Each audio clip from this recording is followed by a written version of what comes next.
You know, this is just so weird. I'm sitting here saying, I can't believe this. I really can't believe it.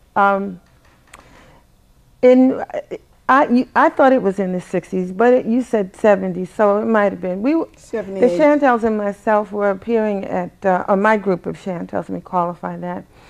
We were appearing at the Beacon Theater, and I wanted something very special.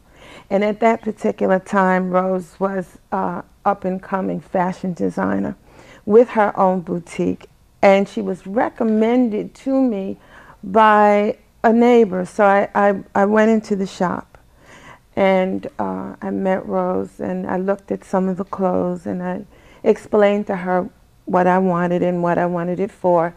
And it was to be sequiny and sparkly, and she was very accommodating, and we got to talking. And I found myself going to the shop just sort of when I was in the neighborhood, just dropping by and talking just about girl things and fashion, because at that time I do not think we were as far along on the spiritual path. We might have been in the works, but most of it was worldly stuff like fashion, and I won't say superficial because it was real important at the time that I get the sequence stuff done.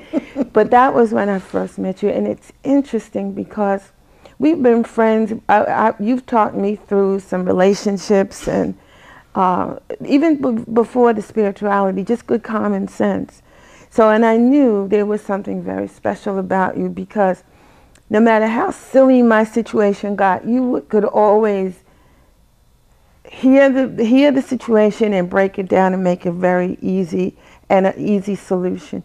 And I think largely what it boils down to is the ability to separate all the stuff away from truth. And so here we are today in 2007 talking about truth. It just makes me want to cry, because I have friends that I've been friends with for a long time, and you've seen me grow, and I've watched you grow in a different direction. And I would like to just say how happy I am for you. I wanted to say, when I was coming over here in the cab, I wanted to say I'm so proud of you. And I thought, gee, that sounds very, you know, a little strange, but it is. I mean, can I just touch this? Look at this book. This is so wonderful. Thank you. And it's wonderful for a lot of reasons, not just for what it says, for the story, for the inspiration, for the spirit that pours from you. Mm-hmm. What has impressed me most, now I'm a singer who went to college because my mother said, you can't sing if you don't get your education.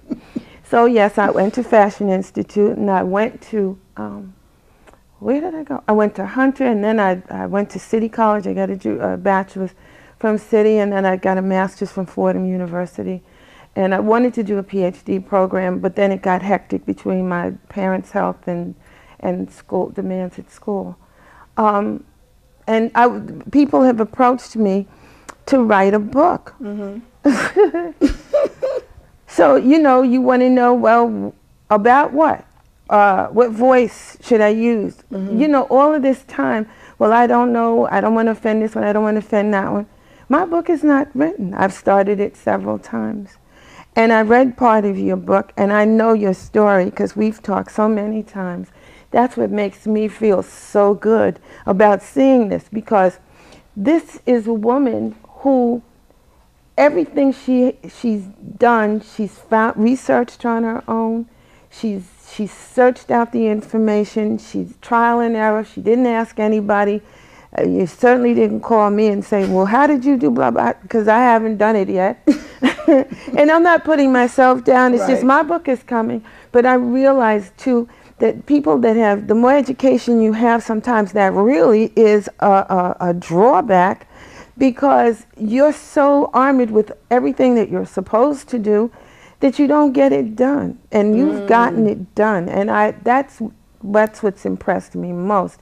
It won't be a universal thing, because not everybody knows you the way I know you. Right.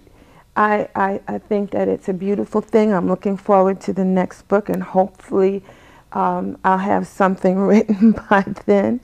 And I had always said that if I wrote a book, I didn't want to just write, and then he did this, and then he did that, and she said that, and I didn't get this. Because everybody knows that story. You know, I've given a lot of interviews, and you talk about what didn't happen in the music business. So many of the artists during the 50s, they went into it blind, with no precedents, legal precedents set for them. So when the money started to be mailed out, your check wasn't in the mail because, oh, look at the sheet. Oh, we spent this for pictures, we spent this for cars, we spent this for hotels. And so by the time you cash out, you have like $62.70. Oh. Oh. Yes. So we allow our fears to stop us. Well, I'm the queen of that. I think we all are. At some point, yes, we all go through it. And my book was 8 years in the making. Okay. Because I kept stopping, thinking, who was I to write a book? Who would buy it? Who would want to publish it? Which I self-published anyway. Yeah. And it's a learning process. I went through 8 editors, proofreader, and there's still mistakes in my book, but I did not allow it to stop me. I'm in the process now, getting it re-edited and reprinted for the next batch. So my thing is, whatever your dream or your purpose, I don't think you need to allow anything to stop you. We put these limitations on ourselves because we allow the system to tell us what we can't do. Well, that's very true, because when I was going through elementary school, singing was my absolute life. And if I didn't do this, you can't go to choir practice. If you didn't do that, you can't go to choir practice. So it was always hanging over my head. Was a means of keeping you in line. Mm-hmm. I never censored myself. I knew that I had a gift. I could hear it in my own ear at a certain point. And I would go to bed at night. I had this sense of wanting to be perfect. And then every day that I lived, I realized, well, it's hard. I can't be perfect here. It's almost as though the perfect part of me was my voice. Mm-hmm. And when I would get out on stage, we did an Alan Freed tour, and many times I would get involved with a song and the spotlight would hit me, and I would get lost in that light. I would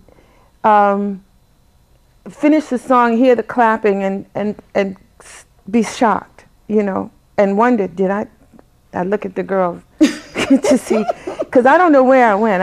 Now they're calling it I zoned, but but yeah, it's a spiritual thing. And I remember another show that I had done in Cleveland, and God loves you, and thank you, and thank you, and thank you. The God in me greets the God in you.